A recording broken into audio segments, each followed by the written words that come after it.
চলছে মার্কিন নির্বাচনের আনুষ্ঠানিক ভোট গ্রহণ। করোনা ও বর্ণবাদ সংকটে আগাম ভোটে মার্কিনীদের আস্থা। যুক্তরাষ্ট্রে ক্ষমতার পালাবদল হলেও সম্পর্কে পরিবর্তন হবে না, জানালেন পররাষ্ট্র সচিব। জনগণের জন্য কাজ করে বলেই মানুষ আওয়ামী লীগকে ভোট দেয়, বললেন প্রধানমন্ত্রী। করোনায় আরও 17 জনের মৃত্যু, বিদেশ ফেরতদের কোয়ারেন্টিনে থাকতে হবে।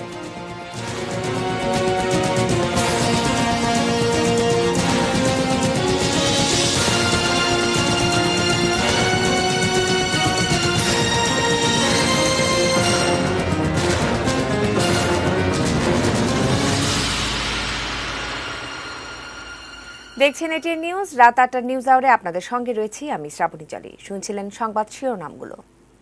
VSL angle channel HB VSL Bikrampur steel limited. জানাবো বিস্তারিত, তবে শুরুতেই মার্কিন নির্বাচনের খবর।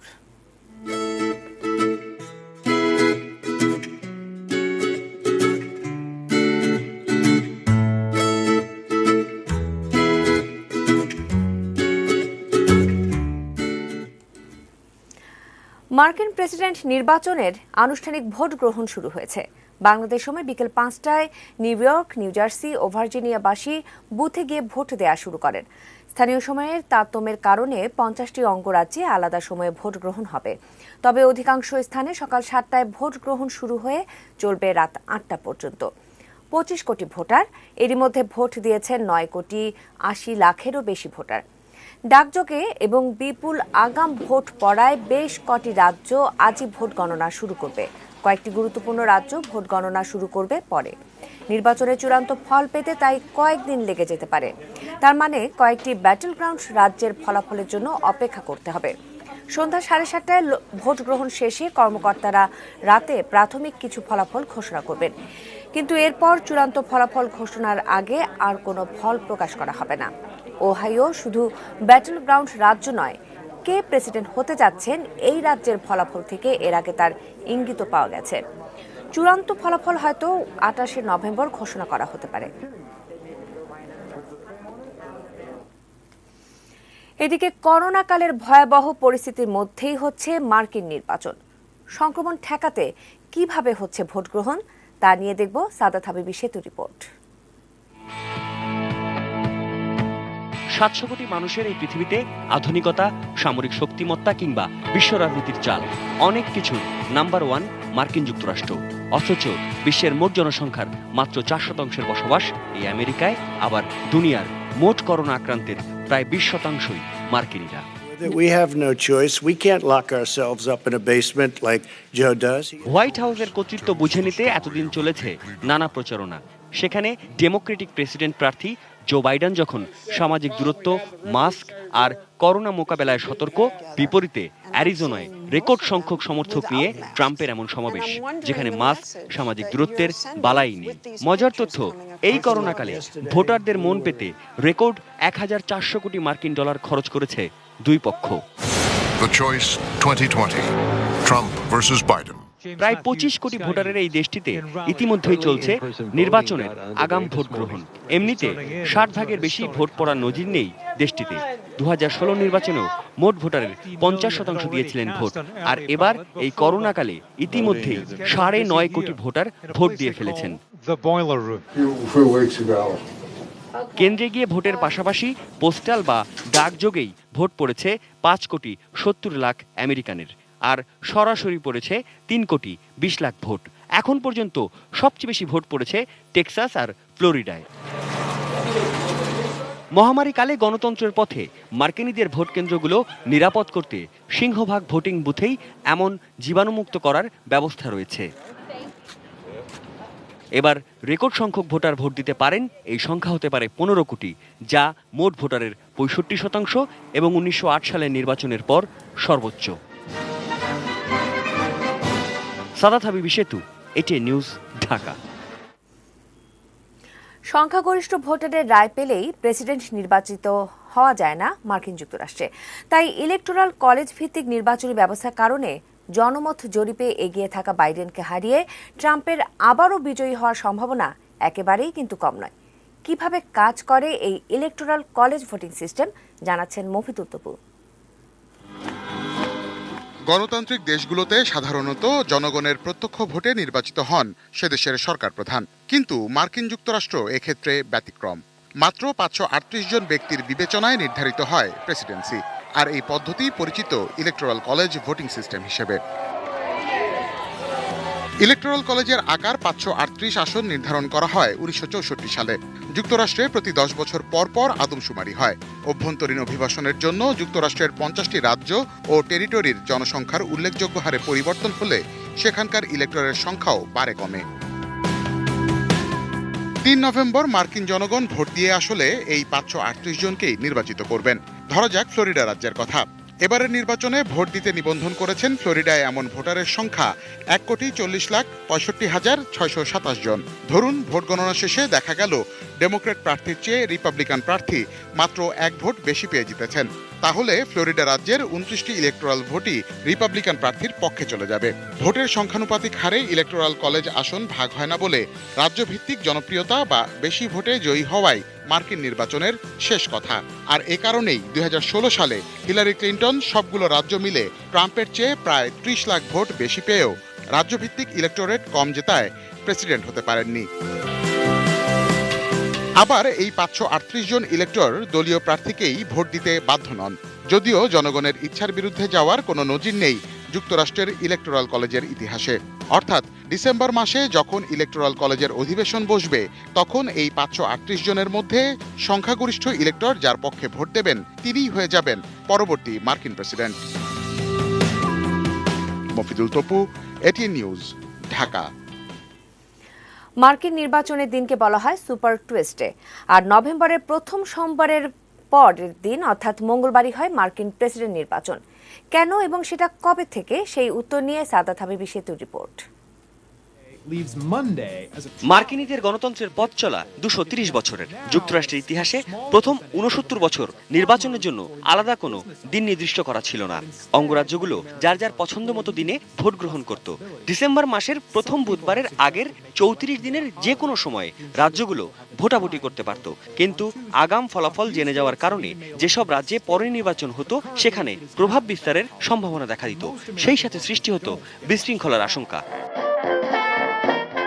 প্রাথমিকভাবে 1845-এ প্রথম একসাথে সব অঙ্গরাজ্যে নভেম্বরের প্রথম রবিবার ভোট গ্রহণের প্রস্তাব আসে, কিন্তু রবিবার সবার সময় কাটত গির্জায়, আর বুধবার ছিল কৃষকদের বাজারের দিন। তখন আবার বেশিরভাগ আমেরিকান করতেন কৃষিকাজ। নির্বাচনের কেন্দ্র থেকেও বেশিরভাগ ভোটারের বসবাস ছিল দূরে। এ কারণে ভোটের দিন মঙ্গলবার নির্ধারণ করা হয়, যাতে কৃষকরা রবিবার প্রার্থনার পর সোমবার ভোটের জন্য রওনা হতে পারেন, আবার মঙ্গলবার ভোট দিয়ে তারা হাট শেষ করে বাড়ি ফিরতে পারেন। সেই থেকেই এই মঙ্গলবার ভোটের সংস্কৃতির শুরু। আবার 1976 সাল থেকে সুপার টুইসডে হিসেবে মার্কিন প্রেসিডেন্ট নির্বাচনের প্রাথমিক ডেমোক্রেট ও রিপাবলিকান পার্টির মনোনয়ন প্রত্যাশীদের জন্য ফেব্রুয়ারি-মার্চের ভোট গ্রহণের দিনকেই বোঝানো হয়। ওই দিন বেশিরভাগ রাজ্যে দুই পার্টির ডেলিগেটরা তাদের প্রেসিডেন্ট প্রার্থী নির্বাচন করেন। We're building up our staff all over the country, actually in the Super Tuesday states.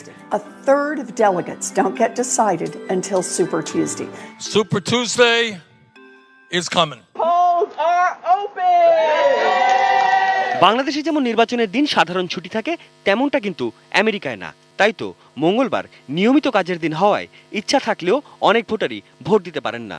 তবে বর্তমানে চালু রয়েছে আগে আগে ভোট দেওয়ার ব্যবস্থা, আছে ডাকযোগেও ভোটের ব্যবস্থা, যা 2020-এর নির্বাচনে শুরু হয়েছে নভেম্বরের প্রথম মঙ্গলবারের 43 দিন আগে। আর সেখানে প্রায় 9.5 কোটি মার্কিনী কাকে প্রেসিডেন্ট হিসেবে সমর্থন করেন তাও জানিয়ে দিয়েছেন। It's time for Donald Trump to pack his bags and go home. Vote গ্রহণ শেষ হবে নভেম্বরের প্রথম মঙ্গলবারই, এরপর ফলাফল গণনা। তাই তো আমেরিকার প্রেসিডেন্ট নির্বাচনের জন্য ভোটারদের কাছে নভেম্বরের প্রথম মঙ্গলবার super Tuesday. Tells the story of a deeply divided America. Sadat Habibi Setu, ATN news, Dhaka. মার্কিন নির্বাচনে ক্ষমতার পালাবদল হলেও বাংলাদেশের সঙ্গে সম্পর্কের তেমন পরিবর্তন হবে না। তবে যুক্তরাষ্ট্রে বাংলাদেশের ব্যবসায়িক সুবিধা নিয়ে পুরাতন চেষ্টাগুলো শুরু করতে হবে নতুন উদ্যোগে। মার্কিন নির্বাচন এখন বিশ্বজুড়ে আলোচনার বড় উপাদান। গাধা না হাতি, তাতে বাঙালির কি? যদি ট্রাম্প হেরেও যান বা থেকেও যান, বাংলাদেশ যুক্তরাষ্ট্র সম্পর্কে এর প্রভাব কতটুকু পড়বে? প্রশ্ন ছিল পররাষ্ট্র সচিবের কাছে। এই সমস্ত দেশের রিলেশন সাধারণত ব্যক্তি নির্ভর বা পার্টি নির্ভর হয় না, এটা একটা ইনস্টিটিউশনাল একটা ফ্রেমওয়ার্কের মধ্যে দিয়ে যায়। সম্প্রতি মার্কিন উপপররাষ্ট্রমন্ত্রী স্টেফেন বিগানের ঢাকা সফরে দুই দেশের সম্পর্কের নতুন রূপ আলোচনায় এসেছে। সেখানেও কোনো পরিবর্তন হবে বলে মনে করছে না ঢাকা। বর্তমানে যে সম্পর্ক আছে যথেষ্ট স্টেবল এবং এটা ঊর্ধ্বমুখী, সেটাকে ধরে রাখাটাই আমাদের কাজ হবে এবং আমরা এমন কোনো ইন্ডিকেশনও পাই নাই যে এটা আদারওয়াইজ হবে, যেটাই what ever the irrespective of the outcome of the election. তবে ক্ষমতার পালাবদল হলে কিছুটা নতুনত্ব তো আসবেই, সেটা হবে বাণিজ্যের ক্ষেত্রে।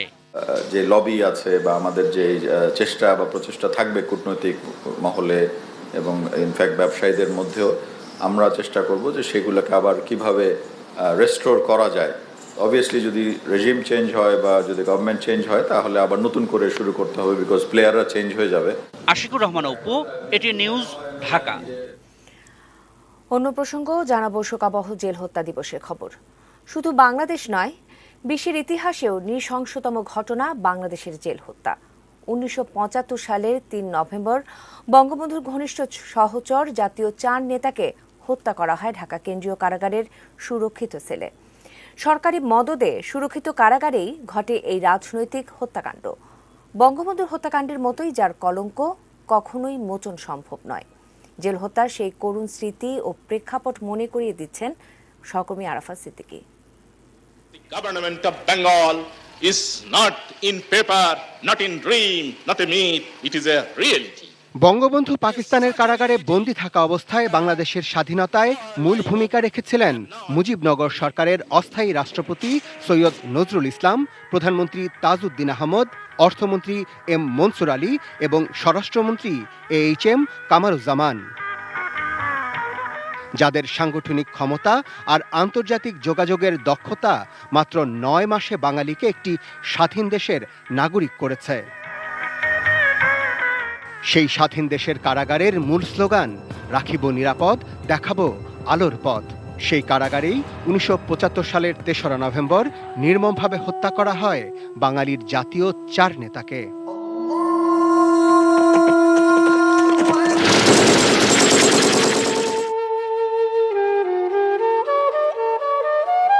ডিআইজি সাহেব, আইজি, জেলার সুপারিনটেন্ডেন্ট তারা আসলো, ওইসে এখানে একটা মিটিং করলো। আইজি আউয়াল সাহেব ছিল ডিআইজি, তখন ওনাকে লাত্তি মেরা ওই বিল্ডিংয়ের পিছনে ফেলাই দিল, গিয়া 5 জনে গুলি করে মারলো। ধাম ধাম করে ওই রুমের মধ্যে ঢুকেই রাশ পায়, আমরা সব মাটিতে শুয়ে পড়ছি। 7-8 মিনিট পরে যেটা ঘোগানি আওয়াজ পাওয়া যেতেছে, 5-7-10 মিনিট পরে আবার দেখি দৌড়ে প্রায় 15-20 জনের মতো লোক বুটের আবার দৌড়ে নিউজে ঢুকতেছে। ঢুইকে সোজা প্রত্যেকের একজনে 15টা-20টা করে ব্যানার চার্জ করছে, খোঁচে মৃত্যু একদম কনফার্ম কইরা বাইরে। সে এক নজিরবিহীন ঘটনা, যেখানে খোদ রাষ্ট্রপ্রধানের নির্দেশে সুরক্ষিত কারাকক্ষে চলে নৃশংস হত্যাযজ্ঞ। আওয়ামী লীগের মির্জাফর খন্দকার মোস্তাক প্রস্তাব দিয়েছিলেন তার মন্ত্রিসভায় যোগ দিতে, কিন্তু নিশ্চিত মৃত্যু জেনেও বঙ্গবন্ধুর রক্তের সঙ্গে বেইমানি করেননি জাতীয় 4 নেতা। এটা আমার মা নিজেই আমাকে বলেছে, তিনি যখন জেলখানে এসেছিলেন তখন বলেছিলেন যে আমরা বেরোতে পারবো না জীবন্ত, আমাদেরকে মোস্তাক জীবন্ত বের হতে দেবে না। সেই নরপিশাচদের বিচার হওয়া দূরে থাক, রাষ্ট্রীয়ভাবে তাদের পুরস্কৃত করা হয় দীর্ঘদিন ধরে। বছরের পর বছর চলে একটি স্বাধীন জাতিকে আবারও পরাধীন করার হীন ষড়যন্ত্র। জিয়ায়ের সাথ খালেদা জিয়ার আমল, সব আমলেই আমরা দেখেছি ওই খুনিদের আশ্রয় প্রশ্রয় দেওয়া হয়েছে, কালো আইন জারি করা হয়েছিল, কালো আইন রক্ষা করে তারা খুনিদের বিচার করেন 21 বছর ধরে। তবে সব ষড়যন্ত্র কাটিয়ে বঙ্গবন্ধু ও জাতীয় 4 নেতার স্বপ্ন পূরণের পথে এখন বাংলাদেশ। পুরো জাতি এখন শুভ্র ফুলের শ্রদ্ধা ভরে স্মরণ করে দেশের সূর্য সন্তানদের। এ যেন বছরের পর বছর ধরে কলঙ্ক মোচনের এক ব্যর্থ চেষ্টা। Arafat Siddiqui, ATN news, Dhaka. প্রধানমন্ত্রী শেখ হাসিনা বলেছেন, জনগণের জন্য কাজ করে বলেই মানুষ বারবার আওয়ামী লীগকে ভোট দেয়। এতে কেউ মনক্ষুণ্ণ হলে তাদের কিছু করার নেই। আওয়ামী লীগ টানা ক্ষমতায় থাকায় দেশে একদলীয় শাসন ব্যবস্থা চালু হলো কিনা এমন সমালোচনার জবাবে এই কথা বলেন শেখ হাসিনা। এদিকে জেল হত্যা দিবস উপলক্ষে বিকেলে আওয়ামী লীগ আয়োজিত আলোচনা অনুষ্ঠানে বক্তব্য রাখেন তিনি। জেল হত্যা দিবস উপলক্ষে আওয়ামী লীগের আলোচনা অনুষ্ঠান। দলটির কেন্দ্রীয় কার্যালয়ে এই অনুষ্ঠানে আওয়ামী লীগ সভাপতি প্রধানমন্ত্রী শেখ হাসিনা যোগ দিলেন গণভবন থেকে ভিডিও কনফারেন্সের মাধ্যমে। প্রধানমন্ত্রীর সময় বঙ্গবন্ধু ও কারাগারে জাতীয় 4 নেতার হত্যাকাণ্ডের সাথে জিয়া সরাসরি জড়িত বলে আবারও মন্তব্য করলেন। খুনি মোস্তাক যে চক্রান্ত করেছিল, সেই চক্রান্তে তাদের সাথে যারা ছিল সেটা প্রমাণিত হয়ে গেল যখন মোস্তাক রাষ্ট্রপতি হয়ে সাথে সাথে জেনারেল জিয়াউর রহমানকে সেনাবাহিনী প্রধান করলো, যেটা খুব স্বাভাবিকভাবে প্রতীয়মান হয়। এই ষড়যন্ত্রের সাথে মোস্তাকের একেবারে ডান হাতি ছিল জিয়াউর রহমান। জিয়া ও বিএনপির কঠোর সমালোচনা করে শেখ হাসিনা এই সময় বললেন, ক্ষমতার উচ্ছিষ্ট বিলিয়ে যে দলের জন্ম, দেশ ও জাতিকে তারা কিছুই দিতে পারে না। আওয়ামী লীগ বঙ্গবন্ধু শেখ মুজিব গড়ে তুলেছিলেন, আওয়ামী লীগ যারা গড়ে তুলেছিলেন তারা তো ক্ষমতায় ছিলেন না।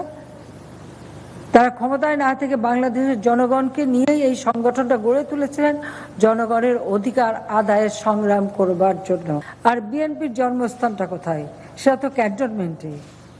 জিয়াউর রহমান সেনাপ্রধান, সেই ঘোষিত রাষ্ট্রপতি, ক্ষমতায় বসে একটা নির্বাচনী প্রহসন করে তারপরে দল একটা গঠন করেছে।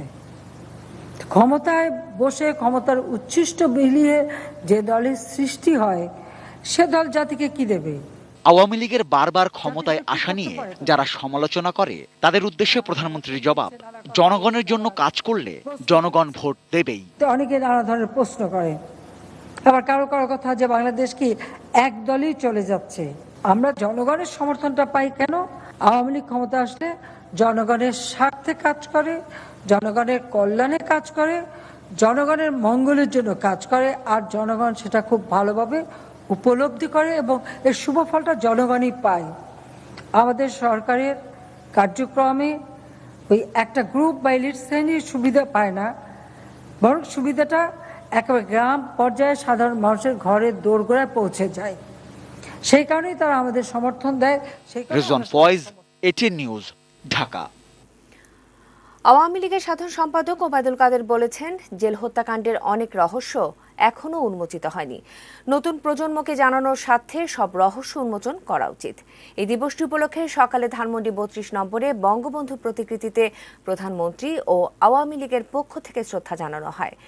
বনানী কবরস্থানে জাতীয় নেতাদের প্রতি শ্রদ্ধা জানান দলটির কেন্দ্রীয় নেতারা। শ্রদ্ধা নিবেদন করে যুবলীগ, স্বেচ্ছাসেবক লীগ, ছাত্রলীগ সহ আওয়ামী লীগের বিভিন্ন সহযোগী ও অঙ্গ সংগঠন। পরে আওয়ামী লীগ সাধারণ সম্পাদক বলেন, সাম্প্রদায়িক অপশক্তিকে এখনও নিশ্চিহ্ন করা যায়নি। এছাড়া ৭১-এর পরাজিত শক্তি ৩ নভেম্বরের হত্যাকাণ্ডের মধ্য দিয়ে দেশকে নেতৃত্বশূন্য করার ষড়যন্ত্র করেছিল। সেদিন তারা আমাদের নেতৃত্ব শূন্য করতে চেয়েছে। ৩রা নভেম্বর থেকে ৭ই নভেম্বর বাংলাদেশের ইতিহাসে সেদিন যে পরিস্থিতি সৃষ্টি হয়েছে, সেই ঘটনা দিনগুলো অনেক রহস্য এখনো উন্মোচন হয়নি। এ সত্য জানা উচিত এবং এটা উদ্ঘাটন করা উচিত। কারাগারে জাতীয় 4 নেতা হত্যার ঘটনায় কারা কর্তৃপক্ষের ভূমিকা কি ছিল? কমিশন গঠন করে তা তদন্ত করার দাবি জানিয়েছেন ভুক্তভোগী পরিবারের সদস্যরা। 4 নেতা হত্যার ঘটনাস্থল পরিদর্শন করে স্বরাষ্ট্রমন্ত্রী আসাদুজ্জামান খান কামাল বলেন, পালিয়ে থাকা ঘাতকদের বিদেশ থেকে ফিরিয়ে আনার কাজ চলছে। পুরান ঢাকার নাজিমউদ্দিন রোডের সাবেক কেন্দ্রীয় কারাগারের এই জায়গাতে ৭৫-এর ৩ নভেম্বর জাতীয় 4 নেতাকে হত্যা করা হয়। নানা কর্মসূচির মধ্য দিয়ে দিনটি জেল হত্যা দিবস হিসেবে পালন করা হয়ে থাকে। আর তাই এদিন 7 সকালে পুরনো এই কারাগারের প্রধান ফটক খুলে দেওয়া হয়েছে। বিভিন্ন সামাজিক, সাংস্কৃতিক ও রাজনৈতিক সংগঠন 4 নেতার প্রতিকৃতিতে শ্রদ্ধা জানাতে ছুটে আসে। ছুটে যান ভুক্তভোগী পরিবারের সদস্যরাও। অস্ত্র নিয়ে বিপদগামীরা কিভাবে সুরক্ষিত এই কারাগারে ঢুকে ইতিহাসের নৃশংসতম হত্যাকাণ্ড ঘটায়, এই প্রশ্ন তাদের। ওই সময় এটা কারাবিধির, এটাতে কোনো ক্রমেই নাই যে সশস্ত্র ব্যক্তি কেউ ঢুকতে পারে। একটা কমিশন গঠন করে এটার শুধু কারা কর্তৃপক্ষের ভূমিকা নিয়ে একটা পূর্ণাঙ্গ তদন্ত করা হবে, এইটুকুই দাবি করছে। এরই মধ্যে 4 নেতা হত্যা মামলার রায় হলেও এখনও 10 আসামি পলাতক। আসামিদের কারো কারো অবস্থান বিদেশে। তাদের ফিরিয়ে এনে রায় কার্যকরের দাবি জানিয়েছেন অভিভাবক হারা স্বজনেরা। রায় পেতে আমাদের অনেক দিন অপেক্ষা করতে হয়েছিল, কিন্তু সেই রায় আমরা পেয়েছি 2013 সালে। খুবই আশাবাদী যে যারা সাজাপ্রাপ্ত আসামি বিভিন্ন দেশে আছেন তাদেরকে ফিরিয়ে নিয়ে আসা হবে এবং তাদের যেই সাজা সেই সাজা তাদেরকে দেওয়া হবে। বিভিন্ন দেশে যারা অবস্থান করছেন সেই দেশের আইন অনুযায়ী তাদেরকে ফিরিয়ে আনতে হবে, সেই প্রচেষ্টা আমরা চালিয়ে যাচ্ছি। জাতীয় 4 নেতাকে হত্যা নিছক হত্যাকাণ্ডই নয়, বড় ধরনের ষড়যন্ত্রও রয়েছে এর পেছনে। পুরনো কারাগার পরিদর্শন করতে এসে এসব কথা বলেন স্বরাষ্ট্রমন্ত্রী আসাদুজ্জামান কামাল। এই ধরনের হত্যাকাণ্ড কেউ একজনে করে না, এর পিছনে মোটিভ থাকে, এর পিছনে একটা বড় ধরনের ষড়যন্ত্র থাকে। সেগুলো আমাদের তদন্তকর্মীরা যতখানি আনার্ট করতে করেছেন, আরও যদি কিছু থাকে সেগুলো আমরা আনার্ট করে আমরা জানিয়ে দেব। একে আজাদ, এটিএন নিউজ, ঢাকা। ইতিহাসের নৃশংসতম অধ্যায় জেল হত্যাকাণ্ড, কিন্তু বরাবরই আড়ালে থেকে গেছে সেই ঘটনার পেছনের কুশীলবরা। জাতীয় 4 নেতা পরিবার থেকে দাবি তোলা হলেও সম্ভব হয়নি ষড়যন্ত্রকারীদের বিচার। আরও জানাচ্ছেন মহসিন কবির।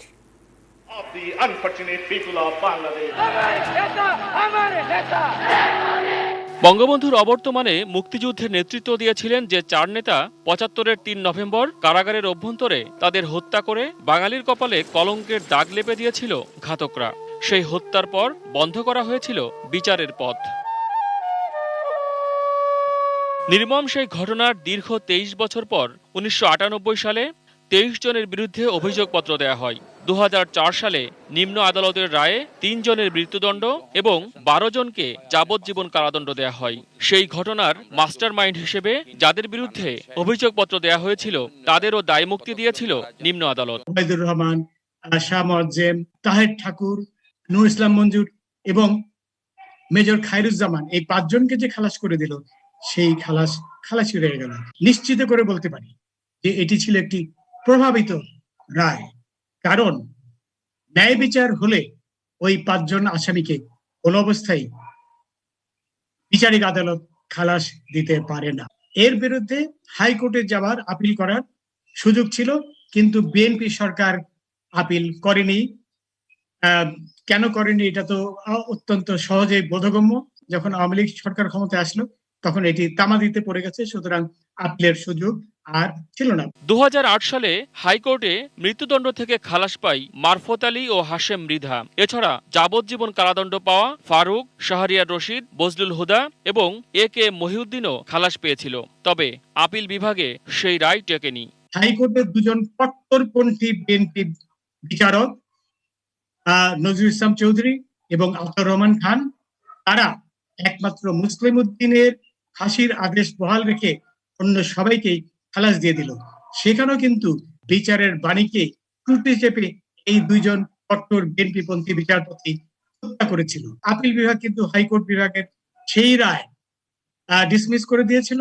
4 নেতার পরিবারের পক্ষ থেকে নৃশংস সেই ঘটনার পেছনের কুশীলবদের বিচার দাবি করা হয় এখনো তামাদিতে রয়ে গেছে। তবে অনেকে মনে করেন যে আত্মীয় স্বজনরা রিভিশনের মাধ্যমে এই ব্যাপারটি আবার নতুন ভাবে খুলে দেখতে পারেন, কিন্তু সেই ব্যাপারে যথেষ্ট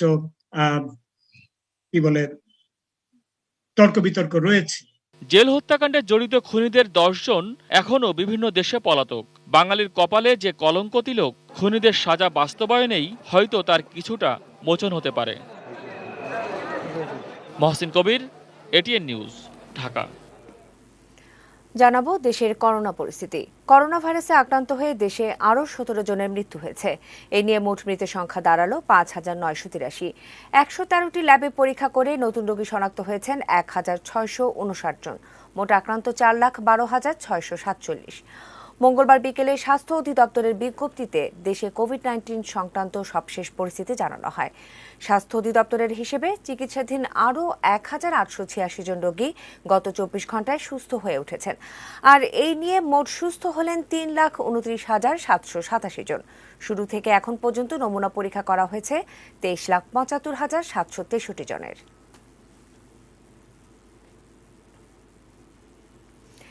বিদেশ থেকে আসলে কোয়ারেন্টিনে থাকতে হবে, কথা বলেছেন স্বাস্থ্যমন্ত্রী জাহিদ মালেক। তবে কোনো নির্দিষ্ট দেশের জন্য বিশেষ ব্যবস্থা নেওয়ার সিদ্ধান্ত এখনো হয়নি বলেও জানিয়েছেন তিনি। মঙ্গলবার সচিবালয়ে করোনার দ্বিতীয় ধাক্কা মোকাবেলায় করণীয় ঠিক করতে অনুষ্ঠিত আন্তঃমন্ত্রণালয় সভা শেষে একথা জানান স্বাস্থ্যমন্ত্রী। তিনি বলেন, করোনা নেগেটিভ সার্টিফিকেট থাকলে কোয়ারেন্টিনে থাকতে হবে না।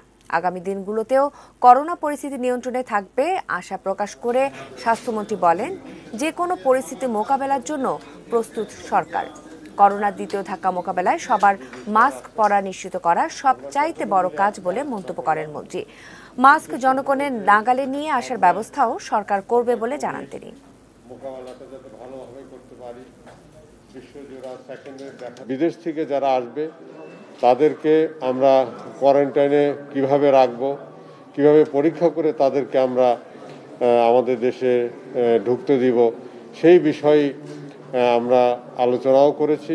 ভ্যাকসিন না আসা পর্যন্ত মাস্কটাই সত্যিকারই কার্যকরী একটি ব্যবস্থা এবং সেই ব্যবস্থা আমরা গ্রহণ করব এবং কিভাবে মাস্কটাও জনগণের নাগালের মধ্যে নিয়ে আসা যায় এই বিষয়েও আলোচনা হয়েছে। এই বিষয়ে একটি আমরা আরো ভালো একটা ব্যবস্থা নিব। ৮টা নিউজ আওয়ারের সময় হলো ২২ স্টিল বিরতি নেবার, ফিরে এসে আরো যা থাকছে।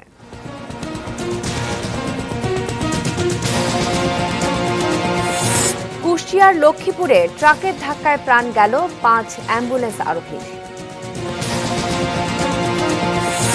ক্রসফায়ারের ভয় দেখানো সাবেক ওসি সহ ১১ পুলিশের বিরুদ্ধে মামলা।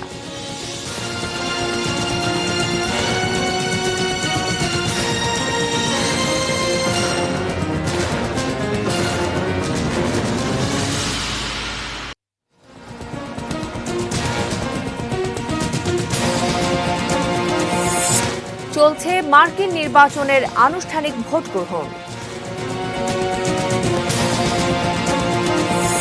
করোনা ও বর্ণবাদ সংকটে আগাম ভোটে মার্কিনীদের আস্থা। যুক্তরাষ্ট্রে ক্ষমতার পালাবদল হলেও সম্পর্কে পরিবর্তন হবে না, জানালেন পররাষ্ট্র সচিব। জনগণের জন্য কাজ করে বলেই মানুষ আওয়ামী লীগকে ভোট দেয়, বললেন প্রধানমন্ত্রী। করোনায় আরও ১৭ জনের মৃত্যু, বিদেশ ফেরতের কোয়ারেন্টিনে থাকতে হবে।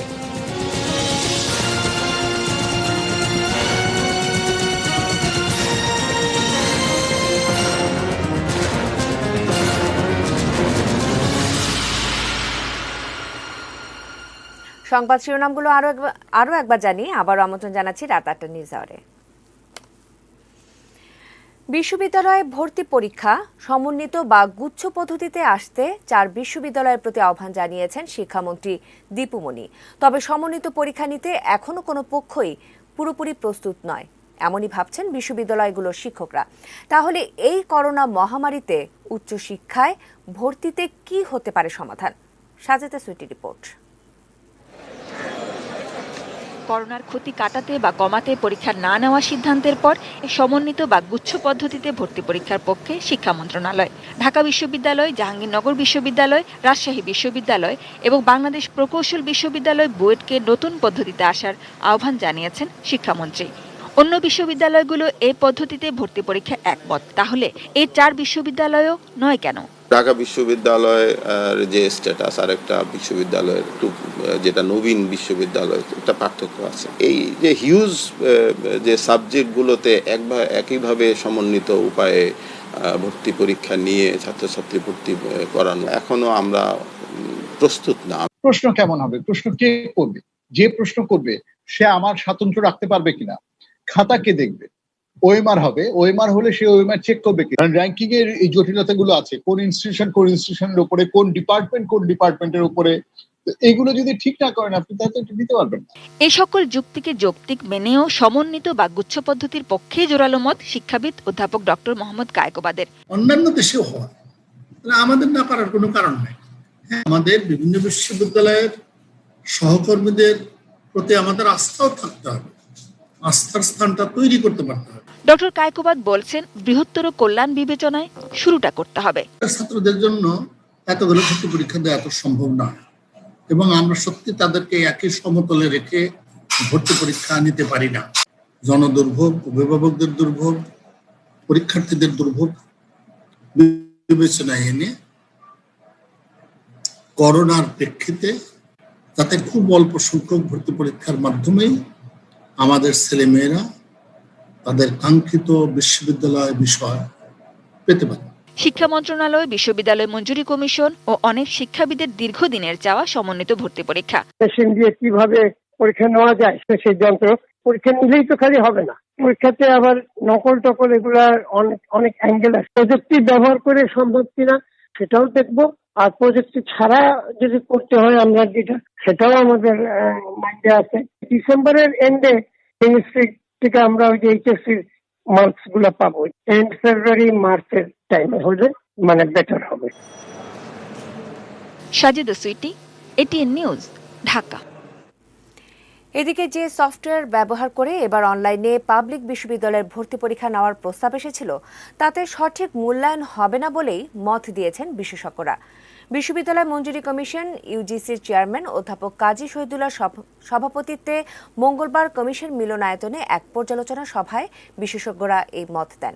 এক সংবাদ বিজ্ঞপ্তিতে ইউজিসি জানায়, বঙ্গবন্ধু শেখ মুজিবুর রহমান ডিজিটাল ইউনিভার্সিটির উপাচার্য অধ্যাপক মোনাজ আহমেদ নূর তার উদ্ভাবিত প্রক্টরড রিমোট এক্সামিনেশন সিস্টেম নামক সফটওয়্যারের বিভিন্ন দিক এই সভায় তুলে ধরেন। তিনি বলেন, এই সফটওয়্যারটি মূলত বিশ্ববিদ্যালয়গুলোর অভ্যন্তরীণ পরীক্ষার মূল্যায়নের উদ্দেশ্যেই তৈরি করা হয়েছিল। বর্তমান অবস্থায় অনলাইনে বিশ্ববিদ্যালয়ে ভর্তি পরীক্ষা নেওয়ার জন্য এটা উপযোগী নয়। ইউজিসির বিজ্ঞপ্তিতে বলা হয়েছে, সফটওয়্যার দিয়ে ভর্তি পরীক্ষা নেওয়ার মতো সক্ষমতা দেশে এখনও তৈরি হয়নি, বরং তা করতে গেলে জনমনে বিভ্রান্তি সৃষ্টি হতে পারে।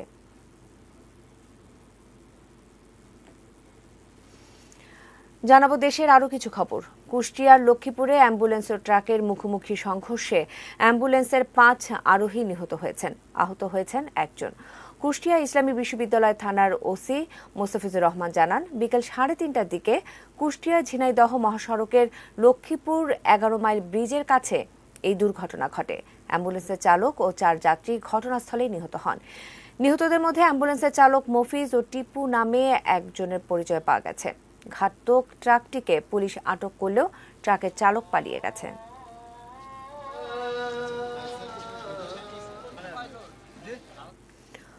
ক্রসফায়ারে হত্যার হুমকি দেওয়া ও মিথ্যা মামলায় ফাঁসানোর অভিযোগে ফেনীর ছাগলনাইয়া থানার সাবেক ওসি মোর্শেদ সহ 11 পুলিশ সদস্য ও 2 সোর্সের নামে মামলা করেছেন পিকআপ চালক গিয়াসউদ্দিন দুলাল। সকালে Feni senior judicial magistrate Kamrul হাসানের আদালতে মামলা করেন তিনি। মামলায় দুলাল অভিযোগ করেন যে গত বছর 17 জানুয়ারি পিকআপে মাটি নিয়ে যাওয়ার সময় মাদক মামলার ভয় দেখিয়ে ওই পুলিশ সদস্যরা এবং তাদের 2 সোর্স তার কাছে 5 লাখ টাকা দাবি করে। টাকা দিতে অস্বীকৃতি জানালে তারা দুলালকে মাইক্রোবাসে তুলে চোখ বেঁধে ছাগলনাইয়ার বল্লভপুরে নিয়ে যায়। সেখানে তাকে বেধড়ক পেটায় পুলিশ সদস্যরা। এক পর্যায়ে ওসি মোর্শেদ দুলালের ডান পায়ে 3টি গুলি করে। পরে পুলিশি হেফাজতে চট্টগ্রাম মেডিকেল কলেজ হাসপাতালে অস্ত্রোপচার করে দুলালের ডান পা কেটে বাদ দেন চিকিৎসকরা। এর 7 দিন পর 1400 পিস ইয়াবা সহ মাদকের মামলা দিয়ে চিকিৎসাধীন দুলালকে কারাগারে পাঠায় ওসি মোর্শেদ।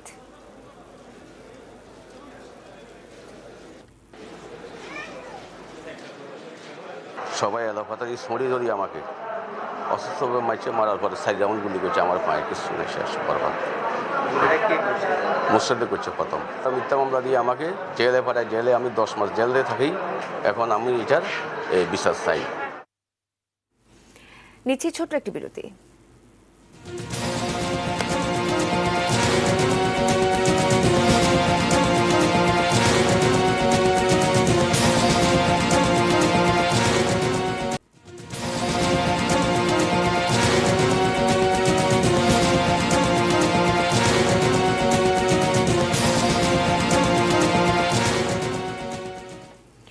আবারও আমন্ত্রণ রাত ৮টা নিউজ আওয়ারে। এবারে জানাবো সোশ্যাল ইসলামী ব্যাংক লিমিটেড বাণিজ্য সংবাদ।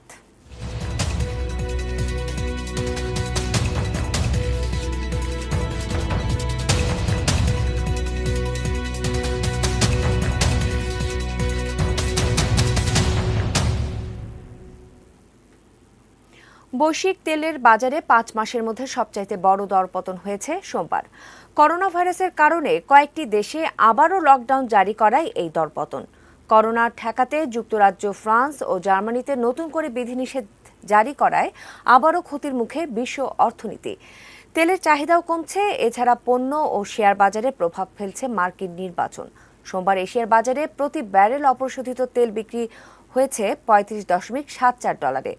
মে মাসের পর এটি সবচাইতে কম দাম। তবে লন্ডনে প্রতি ব্যারেল তেল বিক্রি হয়েছে $37.86। চলতি বছরে এটিও 45% কম দর। এবারে মেটাল প্রেজেন্স কৃষি সংবাদ, সুজলা সুফলা।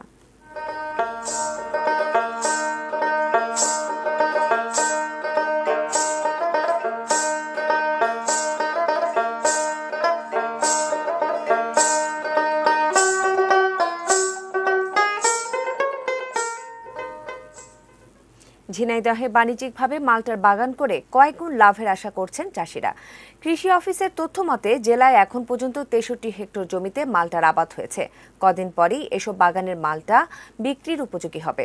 সমতল ভূমিতে মাল্টা চাষে ভালো ফলন আর গুণগত মান নিয়ে সংশয় থাকলেও তা কাটিয়ে উঠেছেন চাষিরা। কৃষি অফিসের পরামর্শ ও তদারকিতে ঝিনাইদহের বাগানে এখন গাছ ভর্তি দেশীয় বাড়ি এক জাতের সুস্বাদু মাল্টা। চাষিরা জানিয়েছেন প্রতি বিঘা জমিতে 100 থেকে 120টি মাল্টা চারা লাগানো যায়। প্রতিটি গাছ থেকে প্রথম বছরে 10 থেকে 20 কেজি ফল পাওয়া যায়। পরের বছর ফলন হয় দ্বিগুণেরও বেশি। বিঘা প্রতি 15 থেকে 20 হাজার টাকা খরচ করে লাখ টাকারও বেশি মাল্টা বিক্রি করা যায়। এবারে ক্লেমন স্পোর্টস নিউজ।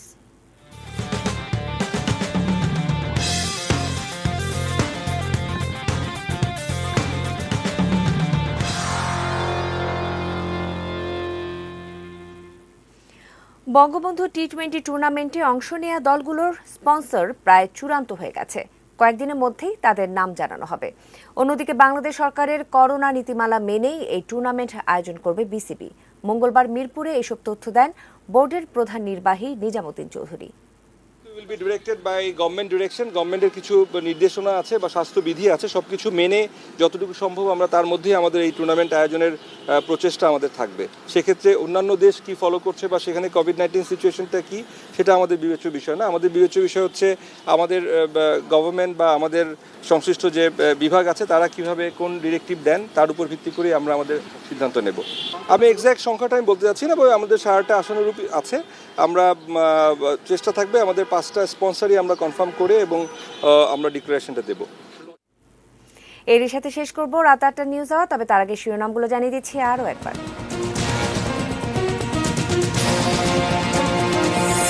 চলছে মার্কিন নির্বাচনের আনুষ্ঠানিক ভোট গ্রহণ। করোনা ও বর্ণবাদ সংকটে আগাম ভোটে মার্কিনীদের আস্থা।